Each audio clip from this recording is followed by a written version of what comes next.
Abilino lingid sa kalaman ng lahat ay present siya sa espesyal na araw ni Kim at ito ang kanyang ginawa. Nabuko naman ng mga netizens ang Kim Pao matapos may lumabas na litrato ng dalawa. Nakaraang Sabado ay nagdiwang si Kim ng kanyang karawan sa It's Showtime at nagbigay ng mensahe si Paolo Avellino. Subalit hindi inakala ng sambayanan na nandoon lang sa dressing room ang aktor na naghihintay kay Kim. Bilang pruweba ay may inahanap na litrato ang mga fans.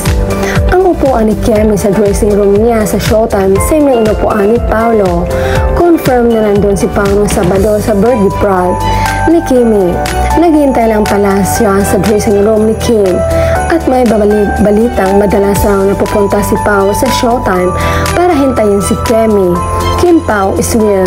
Komento naman ng mga netizens, kaya pala wala si Kim sa Especially For You na segment ng Sabado kasi andun pala si Pao naghintay sa dressing room. Yes po, andun siya noong Saturday na pa-picture si Emojin sa kanila.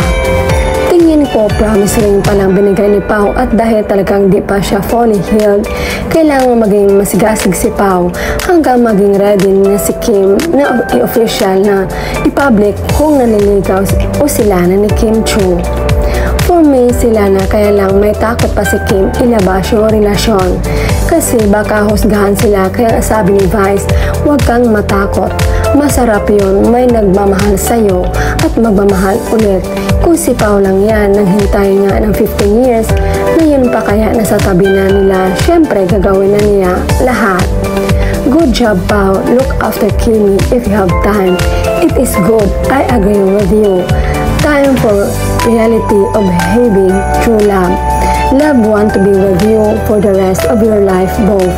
Huwag na kayong magpakatandang binata o dalaga. May mga bagay na sadyang lilipas at hindi niyo na ma-enjoy kung kailan huli na at saka mahirap habulin. Real talk is the reality of love and life. Upuan at saka kulay ng dingding same. Dressing room talaga yan kasi may malaking salamin.